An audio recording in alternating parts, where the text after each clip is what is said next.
वक्रतुंड महाकाय सूर्यकोटि समप्रभ निर्विघ्नं कुरु मे देवः सर्व कार्येषु सर्वदा। आप सभी माननीय विशिष्ट जनों को गणेश चतुर्थी की हार्दिक शुभकामनाएं।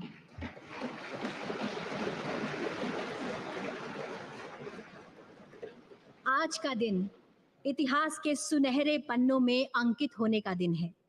ये दिन परिवर्तन का है, एक नए शुभ आरंभ का, पुरातन से नवीनता की ओर बढ़ने का, परंपराओं को साथ लिए आधुनिकता के साथ कदम ताल करने का। और इसी पल को एक साथ जीने के लिए हम सब एकत्रित हुए हैं संसद के ऐतिहासिक केंद्रीय कक्ष में। आप सभी माननीय विशिष्ट जनों का हार्दिक स्वागत, अभिनंदन एवं शत शत वंदन।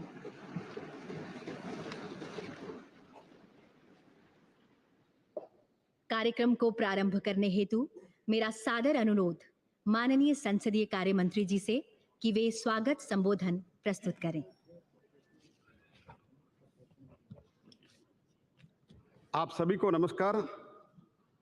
I am feeling proud, privileged to be the part of this journey and shifting to the new Parliament building. First of all, I welcome Honorable Vice President of India and the Chairman of Rajya Sabha, Shri Jagdeep Dhankar ji, to gracing this momentous occasion. I welcome the most popular, dynamic, Honorable Prime Minister, Shri Narendra Modi ji,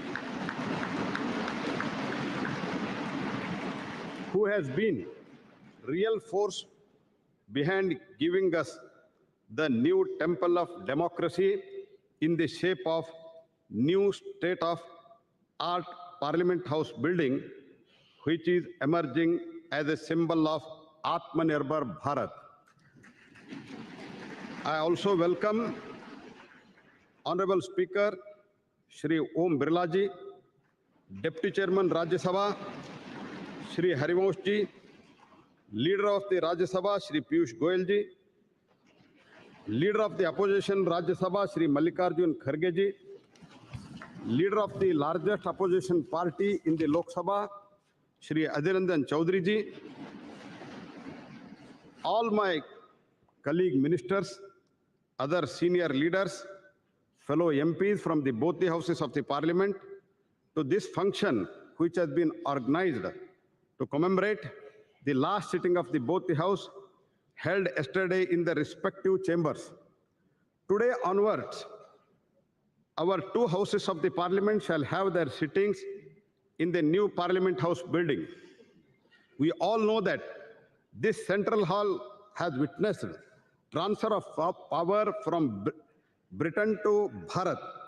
The formation and adoption of our constitution by the Constituent Assembly has been host to some very important occasions like rollout of GST, one tax, one nation, a finest example of cooperative federalism in our parliamentary democracy. There were 3 joint sittings of both the houses of the Parliament for resolving the deadlocks under the Article 108, that is the Dowry Prohibition Bill 1959, the Banking Service Commission Repeal Bill 1978, Prevention of Terrorism Bill 2002. You all know that Lok Sabha and Rajya Sabha were sitting in this building since 13th May 1952.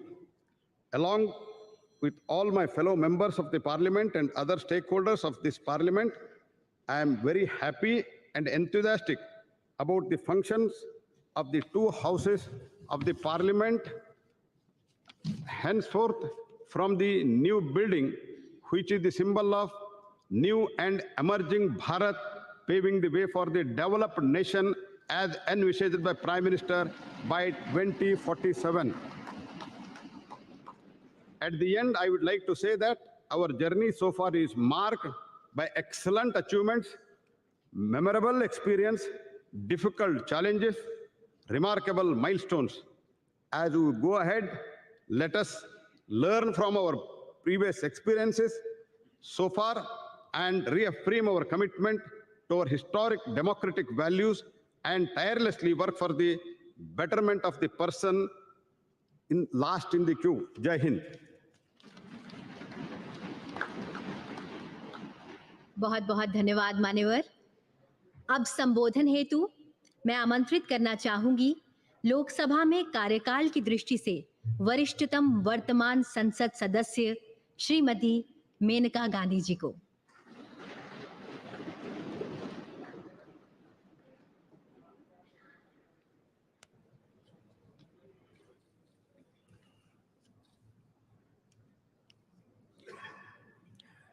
Honorable Vice President, Chairman of the Rajya Sabha, Honorable Speaker, Honorable Prime Minister, Ministers, and esteemed colleagues of this distinguished House.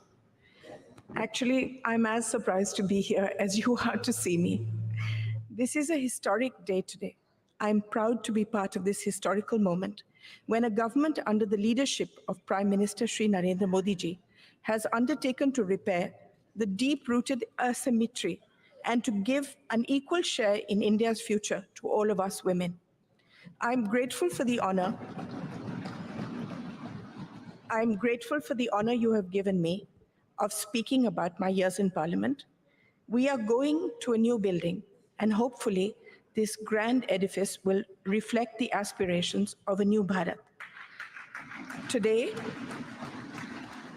I have been entrusted with the responsibility of addressing this esteemed assembly as the most senior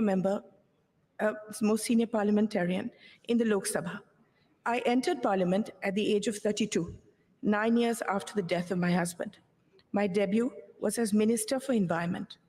Today, 35 years later, I have spent most of my adult life in this institution, and I have seen 7 prime ministers and the shaping of grand history. It has been an arduous, rocky road.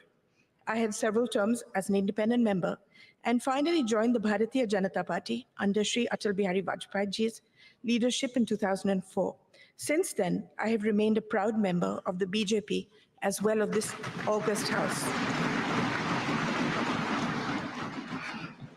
Being a member of Parliament is an immense responsibility as it entails safeguarding the trust of lakhs of voters who elect us to be their voice. You are given power, but this power must always be used for their good. The job demands unwavering commitment, moral rectitude, and courage. Basically, it demands great love for your country and infinite kindness towards all. Each one of us gets this opportunity to make a difference, provided we sublimate our own ambitions and see ourselves only as vessels or bridges or protectors of all the beings that need us, the last person in India who believes himself forgotten. People who cannot navigate for themselves and appoint us as their helmsmen. I have tried to make the most of every minute to bring about change wherever I am, whether as Environment Minister, when many institutions and laws that safeguard us were passed, as Social Justice Minister setting up Alimco, which now looks after all the disabled in the country, Childline, which was regarded internationally as the best institution for looking after street children, stopping child labor in the carpet industry. You can change things wherever you are. For instance, in the opposition as a BJP member, as chairperson of the often ignored Assurances Committee, we changed the way people were experimented on by pharmaceutical companies. They were not paid or even asked before becoming guinea pigs. This was changed by us. During Atalji's time, we brought in the vital red and green dot on foods, allowing people to know whether they were eating vegetarian, non-vegetarian food. We repaired an institutional deception by food companies. No service, no job is too small that it should not be taken seriously. My happiest moment was being given the responsibility by the Prime Minister who coined the phrase, Beti Bachao, Beti Padhao.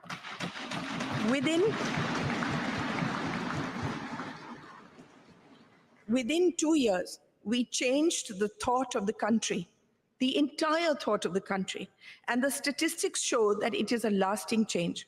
From 130 women per 1,000 a shameful statistic. It rose to 950. Crores of girls were saved. Not only that, it is now seen as a shame and a crime to do away with girl children, whether in the womb or newly born.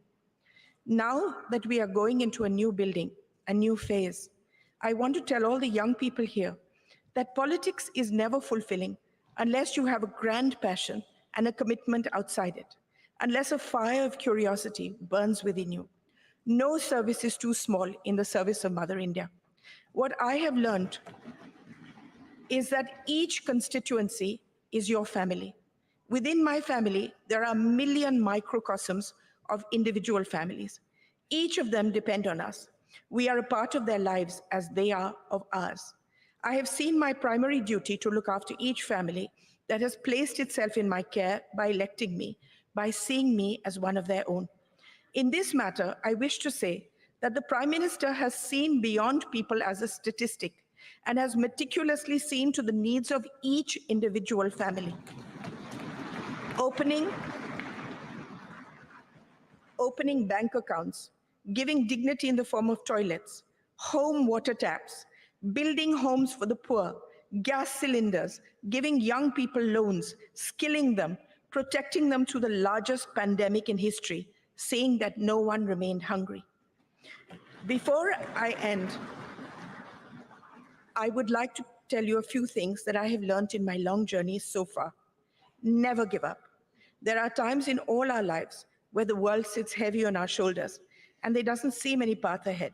It will take courage, determination, and a commitment to something larger than ourselves to forge ahead. Have faith in the goodness of your fellow man. Quieten your mind and soldier on. Believe in yourself. You are an instrument of goodness. If you fight for good, you will always be protected. Use the pain that we all have in our hearts to make yourself a better human being, not to embitter you. Use the pain in your heart to see the pain in the hearts of millions of beings around you and dedicate your life to them. I want to speak to all the women here. The world is still an unequal place, and we as women need to be the greatest champions of and for each other. We need to support and protect each other, especially young women across the social spectrum who lead a marginalized existence so that they have the ability to forge their own destinies. There is no greater power in the world than the power of empathy and kindness, and this transforms the life of someone weaker than you. Kindness serves as its own reward. The greatest bank balance that we will ever possess is that of good deeds that we leave in our wake. That is the only legacy that will remain. My faith in God is unwavering. I see Him in everyone and everything. I see everything as sacred. I leave you with one thought. We are all part of one divine thread, and we are all connected, closer than we can imagine. Let us, irrespective of any differences we may have, wish happiness, protection, and on this holy day of Ganesh Chaturthi, a life free of obstacles for us and all our countrymen. Illuminate the lamp of goodness in our hearts. Jai Hind, Jai Bharat.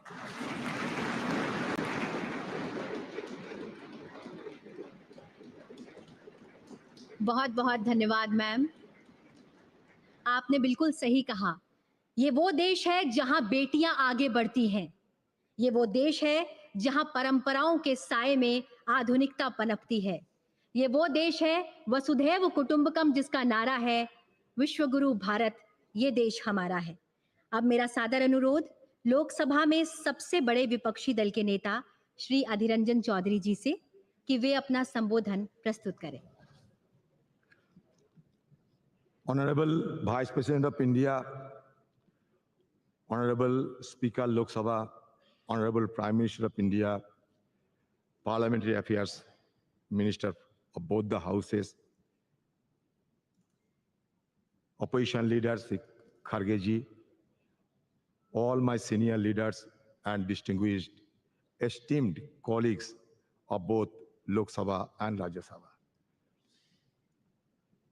Having seized this opportunity without making any compunction, without mincing any word, I must state that I feel elevated and elated of having been stood in this podium, which had witnessed a caravan of historical episodes and numerous momentous events in the midst of the galaxy of luminaries who had rigged up their brain and burned the midnight oil to frame the Constitution of India in this august house, which is called at the time Constituent Assembly. So we are proud of all of them, numbering 389 members, including 296 from British India and 93 from princely states. In this house also, in this house, in the year 1947, 22nd January, the objectives resolution, numbering 8, was passed, was adopted, which was proposed by Jawaharlal Nehru ji also, which had inspired the shaping of our constitution in subsequent stages also. So now, in this august house, all of us are well experienced and known the journey, the odyssey of our constitution. From colonial past to independent India, we have observed the transition of the destiny of this great country named after India. It is astonishing to note that those 389 members intensively discussed among them for 2 years, 11 months, and 19 days, and produced the largest constitution of the world, led by Baba Saheb Ambedkar, the father of Indian Constitution. We have been gifted with 395 articles. Also, 22 parts and 8 schedules. So naturally, the house, which is called Central Hall, it is a historic hall. It is not. It will not be known by simply its architectural splendor, but its illustrious legacy. Now I come to the point that our ability to attain developed nation status by 2047 hinges on the active involvement of our citizens and the unwavering dedication of their representatives. The groundwork laid in the formative years of our nationhood and also the subsequent years has empowered us significantly. However, we are confronted with intricate challenges that require immediate attention and resolution as we progress toward this objective. I don't have any idea of what is called and how a country to be recognized as होगा, मेरी ऐसी आशा है। आज इस अवसर पर उन सब स्वतंत्रता सेनानियों को भी नमन करता हूं जिन्होंने हमारे भविष्य के लिए, हमारे कल के लिए अपना वर्तमान बलिदान कर दिया। मैं आज उन महान नेताओं को भी नमन करता हूं। बहुत बहुत धन्यवाद मान्यवर। अब मेरा विनम्र अनुरोध माननीय प्रधानमंत्री श्री नरेंद्र मोदी जी से कि आप विशिष्ट जनों की सभा को संबोधित करें एवं हम सभी का मार्गदर्शन करें।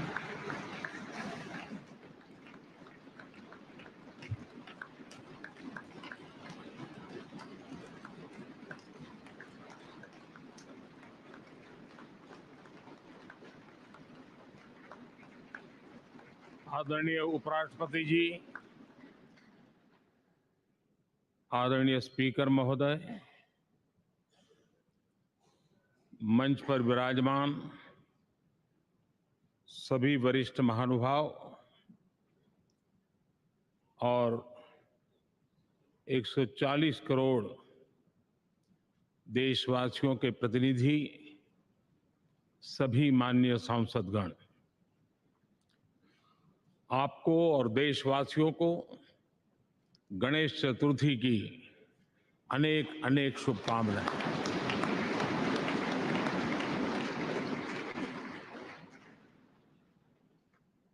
आज नए संसद भवन में हम सब मिलकर के नए भविष्य का श्री गणेश करने जा रहे हैं।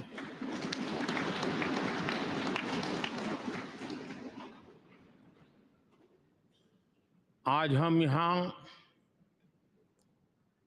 विकसित भारत का संकल्प दोहराना, फिर एक बार संकल्पबद्ध होना और उसको परिपूर्ण करने के लिए जी जान से जुटने के इरादे से नए भवन की तरफ प्रस्थान कर रहे हैं।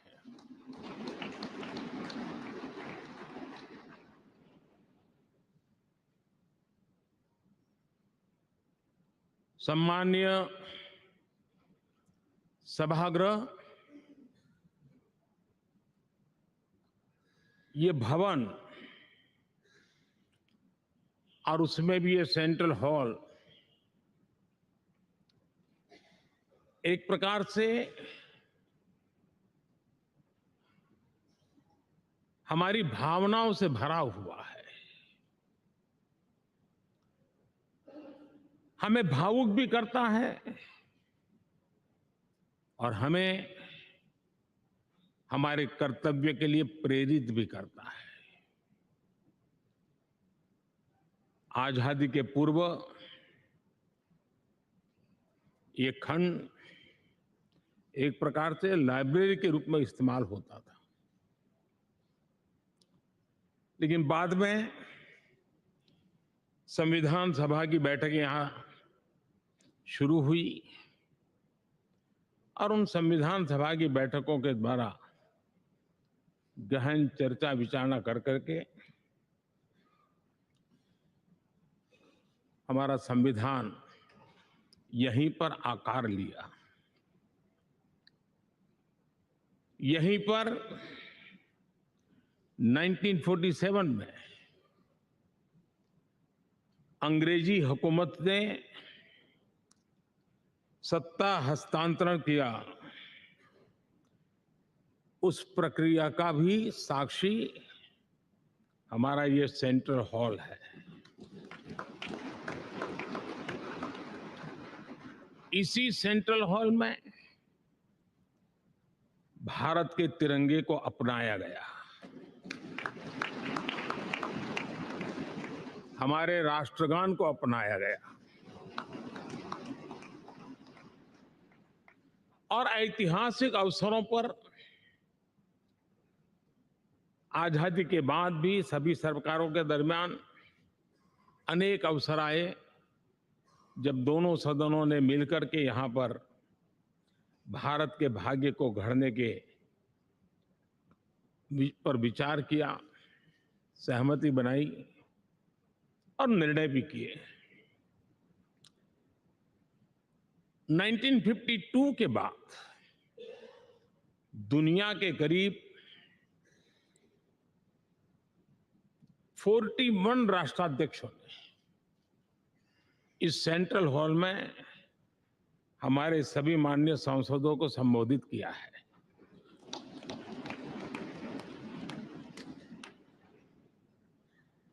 हमारे राष्ट्रपति महोदयों के द्वारा 86 बार यहां संबोधन किया गया है।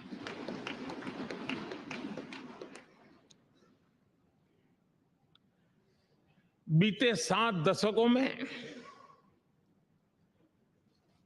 जो भी साथी इन जिम्मेवारियों से गुजरे हैं, जिम्मेवारियों को संभाली है, अनेक कानूनों, अनेक संशोधन और अनेक सुधारों का हिस्सा रहे हैं।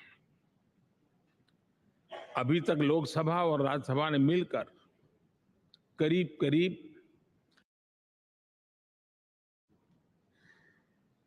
न्याय की जो प्रतीक्षा थी, शाहबानो केस के कारण कुछ गाड़ी उल्टी पार्टी पर चढ़ गई थी।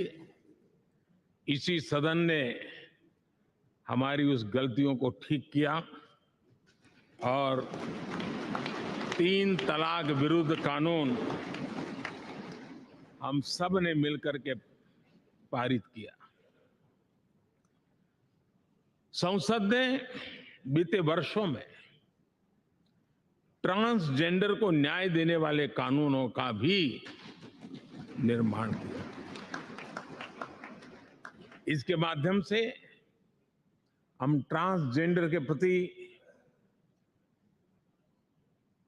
सद्भाव और सम्मान के भाव के साथ उनको नौकरी, शिक्षा, स्वास्थ्य, बाकी जो सुविधाएं हैं, एक गरिमा के साथ प्राप्त कर सके, इसकी दिशा में हम आगे बढ़े। हम सभी ने मिलकर हमारे दिव्यांग जनों के लिए भी उनकी जरूरतों को देखते हुए, उनके एस्पिरेशंस को देखते हुए ऐसे कानूनों का निर्माण किया जो उनके लिए उज्जवल भविष्य की गारंटी बन रहे हैं। आर्टिकल 370 हटाने से लेकर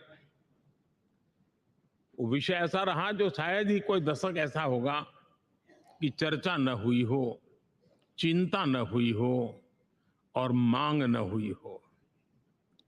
आक्रोश भी व्यक्त हुआ, सभागृह में भी हुआ, सभागृह के बाहर भी हुआ। लेकिन हम सबका सौभाग्य है कि हमें सदन में आर्टिकल 370 से मुक्ति पाने का, अलगाववाद, आतंकवाद के खिलाफ लड़ाई लड़ने का एक बड़ा महत्वपूर्ण कदम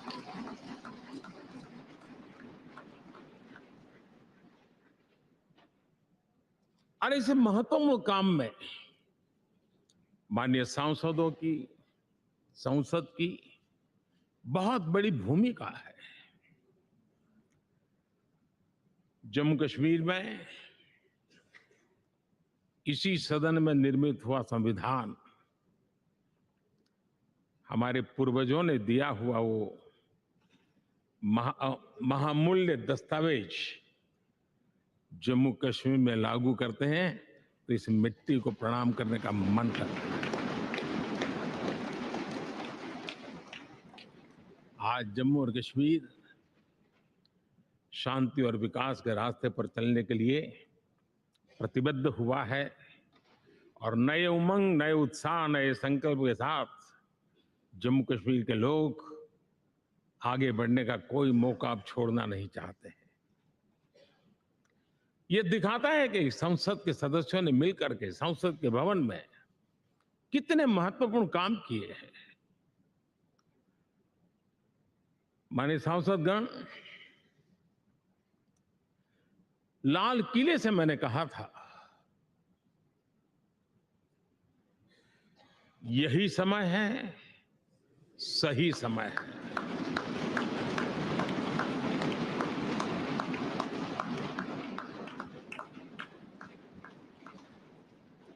एक के बाद एक घटनाओं की तरफ हम नजर करेंगे।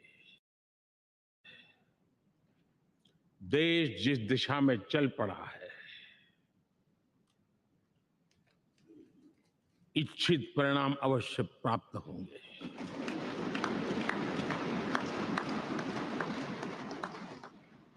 हम गति जितनी तेज करेंगे, परिणाम उतने जल्दी मिलेंगे।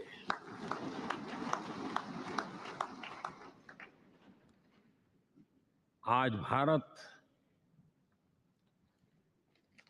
5वीं अर्थव्यवस्था पर पहुंचा है, लेकिन पहले 3 में पहुंचने के संकल्प के साथ बढ़ रहा है।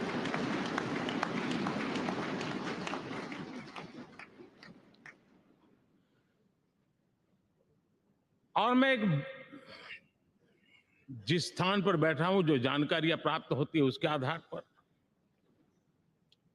विश्व के गणमान्य लोगों से बातचीत करता हूं, उसके आधार पर मैं बड़े विश्वास से कह रहा हूं, हम में से कुछ लोगों की निराशा हो सकती है, लेकिन दुनिया आश्वस्त है कि भारत टॉप 3 में पहुंच के रहेगा।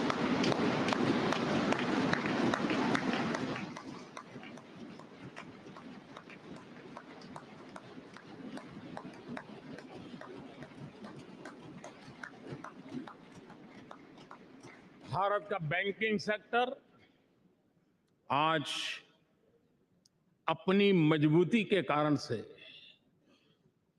फिर एक बार दुनिया में सकारात्मक टेक्नोलॉजी की दुनिया को लेकर के भारत का नौजवान जिस प्रकार से आगे बढ़ रहा है, पूरे विश्व के लिए कौतुक भी है, आकर्षण भी है और स्वीकृति भी है।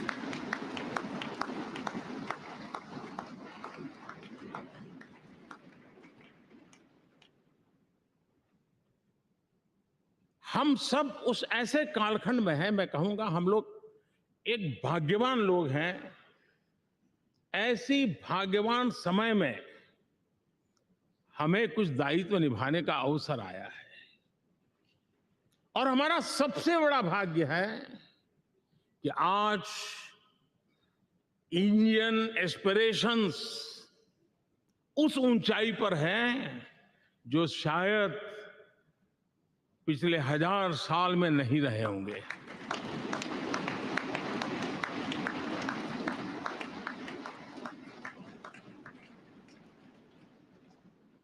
गुलामी के जंजीरों ने उसके एस्पिरेशंस को दबोच के रखा था,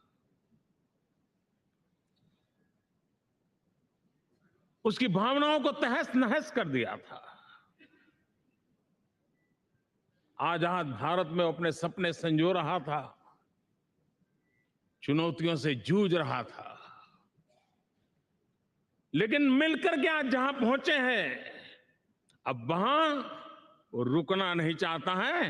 वो एस्पिरेशनल सोसाइटी के साथ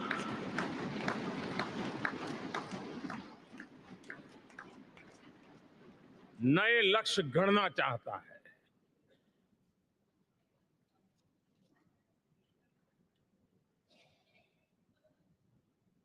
जब एस्पिरेशन सोसाइटी सपने संजोते ही हो, संकल्प लेकर के निकल पड़ी हो, तब पुराने कानूनों से मुक्ति पाकर नए कानूनों का निर्माण करके उज्जवल भविष्य के लिए एक मार्ग प्रशस्त करने का दायित्व हम सभी सांसदों का सविशेष होता है। संसद में बनने वाला हर कानून, संसद में होने वाली हर चर्चा, संसद से जाने वाला हर संकेत इंडियन एस्पिरेशन को बढ़ावा देने के लिए ही होना चाहिए। ये हम सबकी भावना भी है, कर्तव्य भी है और एक एक देशवासी की हमसे अपेक्षा भी है।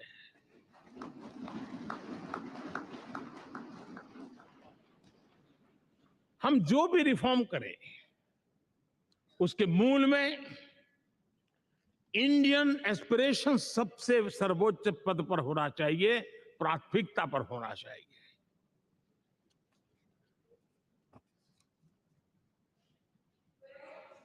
लेकिन मैं बहुत सोच समझ करके कहना चाहता हूं, क्या कभी छोटे कैनवास पर कोई बड़ा चित्र बना सकता है क्या?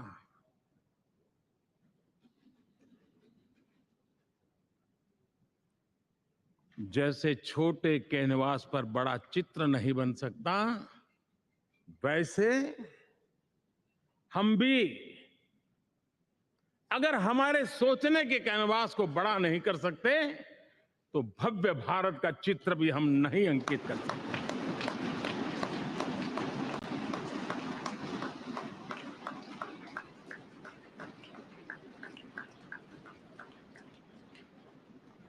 75 साल का हमारे पास अनुभव है। हमारे पूर्वजों ने जो कुछ भी रास्ते बनाए उससे हमने सीखा है। हमारे पास एक बहुत बड़ी विरासत है। इस विरासत के साथ अगर हमारे सपने, हमारे संकल्प जुड़ जाए, हमारा सोचने का दायरा बदल जाए, हमारा कैनवास बड़ा हो जाए, तो हम भी उस भव्य भारत के चित्र को अंकित कर सकते हैं, उस तस्वीर का खाका खींच सकते हैं, उसमें रंग भरने का काम हम भी कर सकते हैं और आने वाली पीढ़ी को वो भव्य दिव्य मां भारती के हम उनको सुपुर्द कर सकते हैं। दोस्तों, अमृतकाल के 25 वर्षों में भारत को अब बड़े कैनवास पर काम करना ही होगा। अब हमारे लिए